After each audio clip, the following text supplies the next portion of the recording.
ఇక్కడ విచ్చేసిన మీడియా మిత్రులందరికీ హృదయపూర్వక నమస్కారం తెలియజేస్తూ, ఒక రాష్ట్రం గురించి మాట్లాడాల్సి వచ్చినప్పుడు ఆ రాష్ట్రం యొక్క అభివృద్ధి గురించో, ప్రభుత్వ పనితీరు గురించో, ప్రతిపక్షాల పోరాటం గురించో, సమస్యల గురించో, రాజకీయాల గురించో మాట్లాడుకుంటుంటారు. కానీ ఈరోజు దేశంలో ఎక్కడికి వెళ్ళినా ఆంధ్రప్రదేశ్ గురించి మాట్లాడాల్సి వచ్చినప్పుడు లిక్కర్ స్కామ్ గురించి, నకిలీ మద్యం గురించి మాట్లాడే పరిస్థితి ఉంది. మనం చూస్తున్నాము, గత ప్రభుత్వ హయాంలో కావచ్చు, ఇప్పుడున్న చంద్రబాబు నాయుడు గారి ప్రభుత్వం కావచ్చు, గతంలో లిక్కర్ మీద వేల కోట్ల రూపాయలు స్కామ్ జరిగితే ఈరోజు చంద్రబాబు నాయుడు గారి ప్రభుత్వం అధికారంలోకి వచ్చిన తర్వాత నకిలీ మద్యం ద్వారా ఈరోజు రాష్ట్ర ప్రజల జీవితాలతో ఆడుకునే పరిస్థితి వచ్చింది. దీని మీద నిన్న ముఖ్యమంత్రి చంద్రబాబు నాయుడు గారు నిన్న రాత్రి మాట్లాడుతూ రాష్ట్రంలో శాంతి భద్రతల గురించి కానీ, అదేవిధంగా డ్రగ్స్ను అరికట్టే దాని గురించి కానీ, నకిలీ మద్యానికి సంబంధించిన తీసుకుంటున్న చర్యల గురించి చాలా సుదీర్ఘంగా మాట్లాడారు. చంద్రబాబు నాయుడు గారి ప్రకటన చూసిన తర్వాత ఈ రాష్ట్ర ప్రజలు నవ్వుకుంటున్నారు. ఎందుకంటే ఈరోజు ప్రభుత్వంలో జరుగుతున్న అన్ని అంశాలు ప్రజలు క్షుణ్ణంగా పరిశీలిస్తున్నారు. మీరిచ్చే ప్రకటనలకు కానీ, ప్రభుత్వం తీసుకుంటున్న చర్యలకు కానీ ఎక్కడా సంబంధం లేదు అనే విషయం ఈరోజు రాష్ట్ర ప్రజలందరూ గుర్తిస్తున్నారు. ఈరోజు డ్రగ్స్ని మేము అరికట్టామని చెప్పుకుంటున్న చంద్రబాబు నాయుడు గారు గతంలో సుమారు ఎన్నికలకు ముందు విశాఖపట్నంలో ఒక పెద్ద ట్రక్కుకు డ్రగ్స్ దొరికాయి, ఇవన్నీ కూడా ఈ రాష్ట్రంలో మారక ద్రవ్యాలను సరఫరా చేసి వేల కోట్ల రూపాయలకు సంబంధించిన డ్రగ్స్ని వ్యాపారం చేయడానికి అధికార పార్టీ ప్రయత్నం చేస్తోందని చెప్పి ఆ రోజు ఆరోపణ చేసిన ఇదే తెలుగుదేశం పార్టీ చంద్రబాబు నాయుడు గారు ఆ తర్వాత అక్కడ దొరికిన డ్రగ్స్ ఏమైపోయాయి అనే దాని మీద ఎటువంటి స్పందన కానీ, దాని మీద స్పష్టత కానీ ఇవ్వలేదు. ఈరోజు రాష్ట్రంలో ఎక్కడ చూసినా గంజాయి కానీ, మిగిలిన మారక ద్రవ్యాలు కానీ విచ్చలవిడిగా యథేచ్ఛగా దొరుకుతున్నాయి. చిన్న చిన్న షాపుల్లో ఆయుర్వేదిక్ చాక్లెట్ల పేరుతో ఈరోజు డ్రగ్స్ అమ్ముడుపోతున్నాయి, చిన్నపిల్లలకు డ్రగ్స్ ఇస్తున్నారని చెప్పి మీ పార్టీకి అనుకూలంగా ఉన్న మీడియాల్లోనే వార్తలు వస్తున్నాయి. దీని మీద ఎటువంటి విచారణ కానీ, ఎటువంటి చర్యలు కానీ తీసుకున్న దాఖలాలు అయితే మాత్రం లేవు. ఇక కల్తీ మద్యం గురించి ఈరోజు రాష్ట్రంలో ప్రతి ఒక్కరికి తెలిసిందే. దీనికి కర్త కర్మ క్రియ పూర్తిగా అన్నమయ్య జిల్లా తంబళ్లపల్లి నియోజకవర్గంలో మలకల చెరువు నుండి జరిగింది. అక్కడ దానికి కారణము అధికార తెలుగుదేశం పార్టీ మలకల చెరువు ఇన్ఛార్జ్ ఎవరైతే ఉన్నారో జయచంద్రారెడ్డి అనే విషయాన్ని ఈరోజు రాష్ట్ర ప్రజలందరూ తెలుసుకున్నారు. జయచంద్రారెడ్డి అనే వ్యక్తి పెద్దిరెడ్డి కుటుంబానికి బినామీ అని, అతను గతంలో పూర్తి స్థాయిలో పెద్దిరెడ్డి కుటుంబానికి పనిచేశాడని, పెద్దిరెడ్డి కుటుంబానికి విదేశాల్లో ఉన్న లిక్కర్ వ్యాపారాల్లో అతనికి లావాదేవీలు ఉన్నాయి, భాగస్వామ్యాలు ఉన్నాయని, ఎన్నికలకు ముందు అతనికి టికెట్ ఇవ్వద్దని చెప్పి ఇదే ముఖ్యమంత్రి చంద్రబాబు నాయుడు గారికి వాళ్ళ పార్టీకి సంబంధించిన నాయకులు, కార్యకర్తలు ఎంతగా గగ్గోలు పెట్టినా, ఎంతగా ఆందోళన చేసినా, ఎంతగా ఉద్యమం చేసినా ఆ రోజు పట్టించుకోకుండా కేవలం పెద్దిరెడ్డి కుటుంబ సభ్యుల గెలిపే లక్ష్యంగా అప్పటి వరకు వైఎస్ఆర్ కాంగ్రెస్ పార్టీలో ఉన్న ఇలాంటి లిక్కర్ స్కాము ఏదైతే నకిలీ మద్యం కేసులో నిందితుడున్నాడో జయచంద్రారెడ్డి అనే వ్యక్తిని తెలుగుదేశం పార్టీలోకి తీసుకొని వచ్చి పెద్దిరెడ్డి కుటుంబ సభ్యులు గెలవడానికి సహకరించిన ముఖ్యమంత్రి చంద్రబాబు నాయుడు గారు అధికారంలోకి వచ్చిన 16 నెలల వరకు కూడా అతన్ని ఇన్ఛార్జిగా కొనసాగిస్తూ అక్కడికి సంబంధించిన ఇన్ఛార్జ్ మినిస్టర్ ఎవరైతే ఉన్నారో అతనితో కలిసి నకిలీ మద్యం తయారు చేయడానికి పూర్తి స్థాయిలో సహకరించే కార్యక్రమము చంద్రబాబు నాయుడు గారి ప్రభుత్వం చేసింది. ఆ తర్వాత కాలంలో జగన్మోహన్ రెడ్డి గారి ప్రభుత్వ హయాంలో జరిగిన నకిలీ మద్యం కేసులో పెద్దిరెడ్డి గారి కుటుంబము, ముఖ్యంగా రాజంపేట ఎంపీ మిథున్ రెడ్డి గారు ఉన్నారని చెప్పి ఆయన మీద కేసు పెట్టడం జరిగింది. అతన్ని రిమాండ్కి పంపించడం జరిగింది. ఇదే మిథున్ రెడ్డికి ఇప్పుడు నకిలీ మద్యం కేసులో ఉన్న జయచంద్రారెడ్డికి వ్యాపార భాగస్వామ్యం ఉంది అనే విషయము చంద్రబాబు నాయుడు గారికి ఎన్నికలకు ముందు తెలీదా? ఈరోజు తెలుగుదేశం పార్టీకి అనుకూలంగా ఉన్న మీడియాలో అంతా కూడా జయచంద్రారెడ్డి అనే వ్యక్తి పెద్దిరెడ్డి కుటుంబ సభ్యుడు లేదా వైఎస్ఆర్ కాంగ్రెస్ పార్టీ అంటున్నారు కదా. మరి ఎన్నికలకు ముందు అతనికి టికెట్ ఏ ఆధారంతో ఇచ్చారు, దేన్ని బేస్ చేసుకొని ఇచ్చారు, దీని వెనక జరిగిన కుట్ర ఏంటి అనేది కూడా మీరు ఈ రాష్ట్ర ప్రజలకు తెలియజేస్తే బాగుంటుంది తప్ప ఈరోజు మీరు చీకటి ఒప్పందాల ద్వారా ఇలాంటి నీచమైన స్కాములు చేసి దాంట్లో లావాదేవీల్లో తేడా వచ్చినప్పుడు ఈరోజు ఒకరి మీద ఒకరు ఆరోపణలు చేసుకుంటూ లోపల మాత్రం మీరు చీకటి ఒప్పందాలు చేసుకొని ప్రజలను మోసం చేసే కార్యక్రమం చేస్తున్నారంటే ఈ రాష్ట్ర ప్రజలు మీరిచ్చే స్టేట్మెంట్ని చూసి నవ్వుకునే పరిస్థితి వచ్చింది.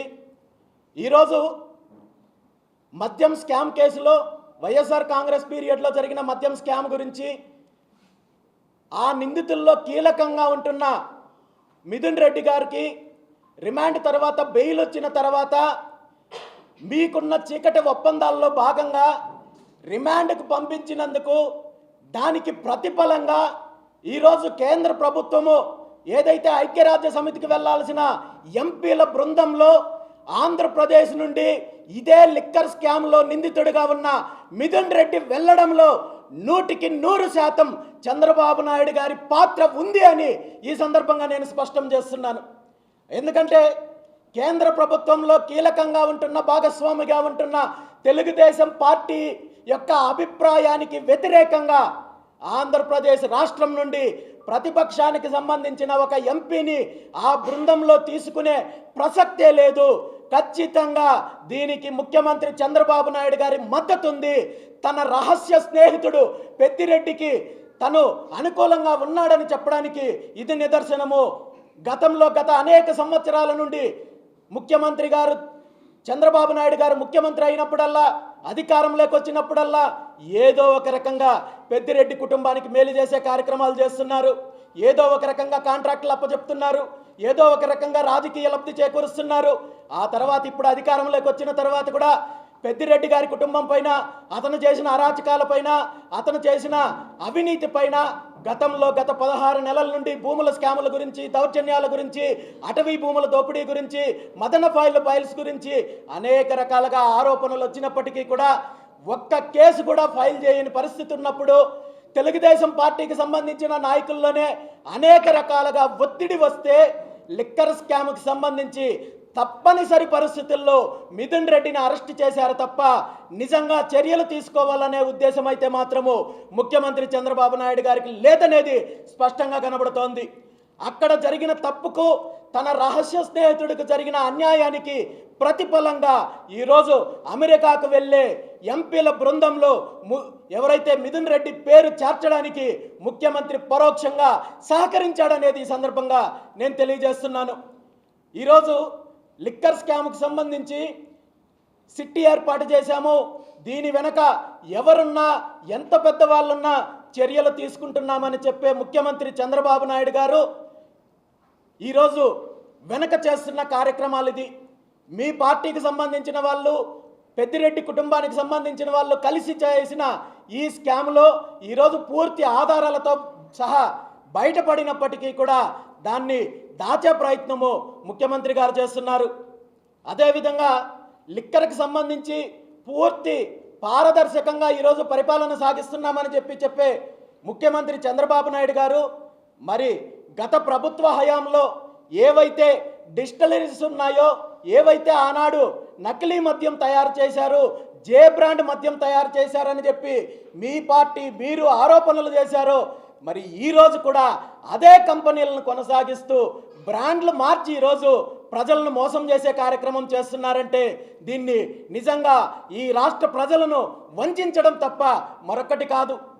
నిజంగా మీకు చిత్తశుద్ధి ఉంటే మీకు లిక్కర్ స్కామ్కి సంబంధించి కావచ్చు, లేదంటే నకిలీ మద్యానికి సంబంధించి కావచ్చు, నిజంగా చర్యలు తీసుకోవాలనుకుంటే ఈ కేసుని వెంటనే సిబిఐకి అప్పచెప్పాలని చెప్పి ఈ సందర్భంగా బీసీవై పార్టీ తరఫున నేను డిమాండ్ చేస్తున్నాను. ఎందుకంటే మీరే చెప్తున్నారు ఈ నకిలీ మద్యానికి సంబంధించి విదేశాలకు సంబంధించిన లావాదేవీలు ఉన్నాయి, అక్కడికి సంబంధించిన వ్యవస్థ ద్వారా ఇక్కడ నకిలీ మద్యం తయారు చేశారు, గతంలో కూడా ఈ నకిలీ మద్యం ఉంది, ఇది కేవలము ఒక్క అన్నమయ్య జిల్లాకో మరో ప్రాంతానికో కాదు, రాష్ట్రానికి అంతటికీ కూడా ఈ నకిలీ మద్యం సరఫరా చేశారు, రాష్ట్ర ప్రజల యొక్క ఆరోగ్యంతో ఆడుకున్నారనే విషయాన్ని మీ పార్టీ నాయకులే చెప్తున్నప్పుడు మీరు దీని మీద ఏదో సిట్ ఏర్పాటు చేశాము, మరొకటే ఏర్పాటు చేశామని చెప్పి కంటి తడుపు చర్యలు కాకుండా ఈ సమస్యను, ఈ ఇష్యూను సిబిఐకి అప్పచెప్పాలని చెప్పి ఈ సందర్భంగా డిమాండ్ చేస్తున్నాను. అదేవిధంగా ఈ రాష్ట్రంలో ఈ నకిలీ అంశం అనేది కేవలము మద్యానికే పరిమితమైందా, లేదంటే నకిలీ మందులు తయారు చేస్తున్నారా, నకిలీ ఆహార పదార్థాలు తయారు చేస్తున్నారా, నకిలీ కూల్ డ్రింక్స్ తయారు చేస్తున్నారా, వీటన్నింటిపైన కూడా విచారణ జరిపించాల్సిన బాధ్యత ముఖ్యమంత్రి గారికి ఉందని చెప్పి ఈ సందర్భంగా డిమాండ్ చేస్తూ వెంటనే ఈ ఇష్యూని సిబిఐ ఎంక్వైరీకి ఆదేశించాలని చెప్పి కూడా ముఖ్యమంత్రి గారిని కోరుకుంటున్నాను. ఇక ఈ రాష్ట్రంలో శాంతి భద్రతల గురించి, మిగిలిన అంశాల గురించి, అడ్మినిస్ట్రేషన్ గురించి ఎలా ఉందనేది ఈ రాష్ట్ర ప్రజలందరూ చూస్తున్నారు. ఇచ్చే స్టేట్మెంట్లు నమ్మే పరిస్థితి లేదు.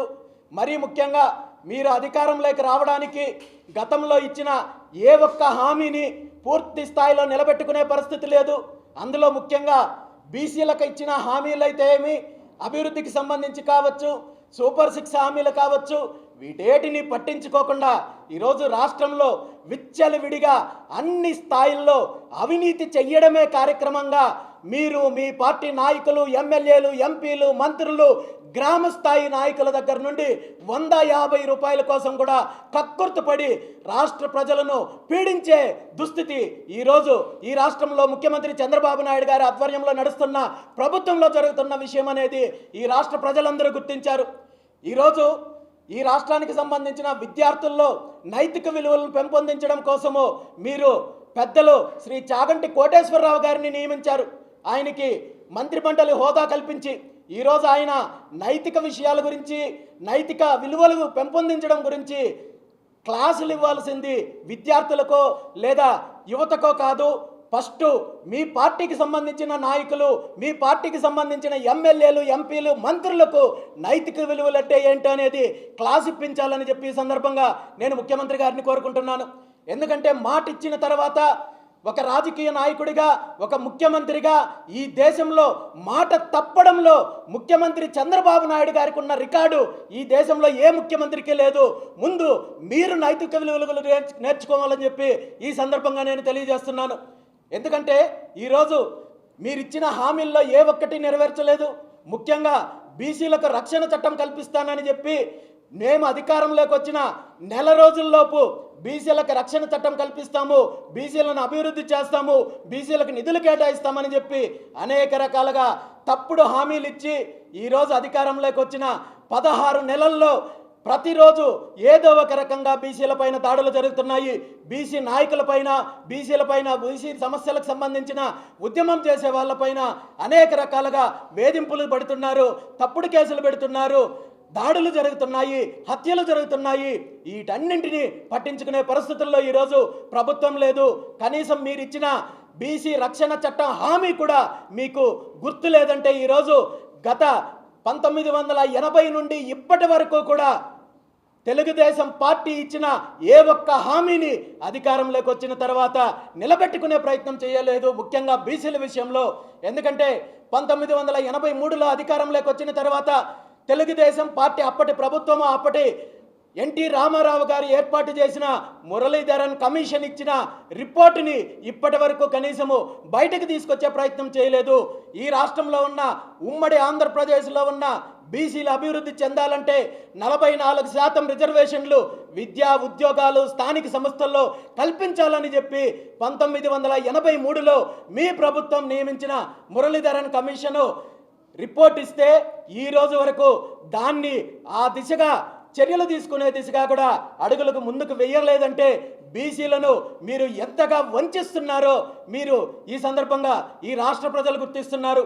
మీరు చెప్తున్నారు నిన్న 15 సంవత్సరాలు నేను ముఖ్యమంత్రిగా అనుభవం ఉంది, 15 సంవత్సరాలు ప్రతిపక్ష నాయకుడిగా ఉన్నాను, 30 సంవత్సరాలు పార్టీ అధ్యక్షుడిగా ఉన్నానని చెప్పి ఈ 30 సంవత్సరాల జీవితం అంతా బీసీలను వంచే కార్యక్రమం చేశారు, రైతులను వంచే కార్యక్రమం చేశారు, మహిళలను వంచే కార్యక్రమం చేశారు, ఈ రాష్ట్ర సంపదని పూర్తి స్థాయిలో దోపిడీ చేసే కార్యక్రమం చేశారు తప్ప ఎక్కడ నిర్మాణాత్మకమైన అభివృద్ధి కోసం కానీ లేదంటే మరో రకంగా కానీ ముఖ్యమంత్రి చంద్రబాబు నాయుడు గారు ప్రయత్నం చేయలేదనే విషయాన్ని ఈ సందర్భంగా తెలియజేస్తున్నాను. ఈరోజు గతంలో బ్రిజేంద్ర కుమార్ కమిషన్ లాంటి వారు ఇచ్చిన తప్పుడు తీర్పు వల్ల కర్ణాటక ప్రభుత్వము ఆల్మట్టి డ్యామ్ను ఎత్తు పెంచి ఈ రాష్ట్రానికి ఈ రాష్ట్ర రైతాంగానికి అన్యాయం చేస్తుంటే ఇప్పటి వరకు దాని మీద చర్యలు తీసుకోవడం లేదు. రైతుల భూములను బలవంతంగా లాక్కుంటున్నారు, తీర ప్రాంతంలో ఉన్న భూములను బలవంతంగా లాక్కుంటున్నారు, మత్స్యకారులను ఇబ్బంది పెడుతున్నారు, మహిళల పైన దాడులు జరుగుతుంటే దాని మీద చర్యలు తీసుకునే పరిస్థితి లేదు. మరి ముఖ్యంగా బీసీలకు సంబంధించి ఏ ఒక్క సమస్య పరిష్కరించే దిశగా ముఖ్యమంత్రి చంద్రబాబు నాయుడు గారికి చిత్తశుద్ధి లేకుండా ఈరోజు దోపిడీనే లక్ష్యంగా ఈరోజు ప్రభుత్వం కొనసాగించే ప్రయత్నం చేస్తున్నారు. ఈ సందర్భంగా ముఖ్యమంత్రి చంద్రబాబు నాయుడు గారికి నేను ఒక్కటే తెలియజేస్తున్నాను, మీరు ఏదైతే గతంలో హామీ ఇచ్చారో బీసీలకు రక్షణ చట్టం కల్పిస్తానని చెప్పి దాన్ని వెంటనే అమలు చేయాలని చెప్పి ఈ సందర్భంగా మరొక్కసారి డిమాండ్ చేస్తున్నాను. అదేవిధంగా రాబోయే స్థానిక సంస్థల ఎన్నికల్లో బీసీలకు అన్ని స్థాయిల్లో 44% రిజర్వేషన్ కల్పించాలని చెప్పి ఈ సందర్భంగా బీసీవై పార్టీ తరఫున డిమాండ్ చేస్తున్నాము. మనం పక్కన తెలుగు రాష్ట్రమైన తెలంగాణ రాష్ట్రంలో చూసాము, అక్కడ ప్రభుత్వము బీసీలకు 42% రిజర్వేషన్లు కల్పిస్తామని చెప్పి ఒక తప్పుడు హామీతో దీనిపైన ఒక కుట్ర పన్ని ఎన్నికలు జరగకుండా అడ్డుకోవడంతో పాటు బీసీలను వంచే కార్యక్రమం చేశారు. అలాంటి ప్రయత్నమే ఆంధ్రప్రదేశ్లో కూడా జరిగే ప్రయత్నం చేస్తున్నారు. కాబట్టే చెప్తున్నాను, స్థానిక సంస్థల ఎన్నికలకు ముందే బీసీల రిజర్వేషన్లకు సంబంధించి అదేవిధంగా సమగ్ర కులగణన గురించి ముఖ్యమంత్రి చంద్రబాబు నాయుడు గారు స్పష్టమైన ప్రకటన చేయాలి. మీరు సమగ్ర కులగణన చేపట్టి బీసీలకు 44% రిజర్వేషన్లు అమలు చేసిన తర్వాతే స్థానిక సంస్థలకు ఎన్నికలకు వెళ్ళాలి తప్ప మరో రకంగా బీసీలను వంచే ప్రయత్నం చేస్తే ఈ రాష్ట్రంలో బీసీలతో కలిసి ఉద్యమం చేయడానికి బీసీవై పార్టీ సిద్ధంగా ఉంది. బీసీలకు సంబంధించిన సమస్యలపైన అదేవిధంగా సమగ్ర కులగణనకు సంబంధించి కావచ్చు, 44% రిజర్వేషన్ల అంశంకు సంబంధించి కావచ్చు, తొందరలోనే బీసీవై పార్టీ ఆధ్వర్యంలో రాష్ట్ర స్థాయి చర్చా వేదిక బీసీ నాయకులు అన్ని కుల సంఘాల నాయకులతో కలిసి చర్చా వేదిక ఏర్పాటు చేయబోతున్నాము. ఖచ్చితంగా ప్రభుత్వం ఈ విషయంలో నిర్ణయం తీసుకొని న్యాయం చేసేంత వరకు కూడా బీసీవై పార్టీ పోరాటం చేస్తుంది.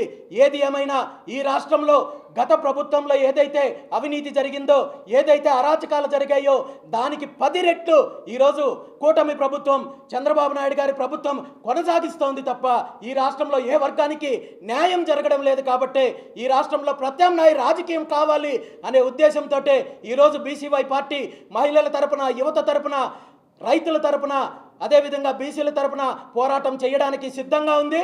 మీరు ఎన్ని వేధింపులు చేసినా, ఎన్ని తప్పుడు కేసులు పెట్టినా, ఎన్ని ఇబ్బందులు పెట్టినా ఈ పోరాటంలో వెనకడుగు వేసే ప్రసక్తే లేదని చెప్పి ఈ సందర్భంగా తెలియజేస్తున్నాను. Thank you very much.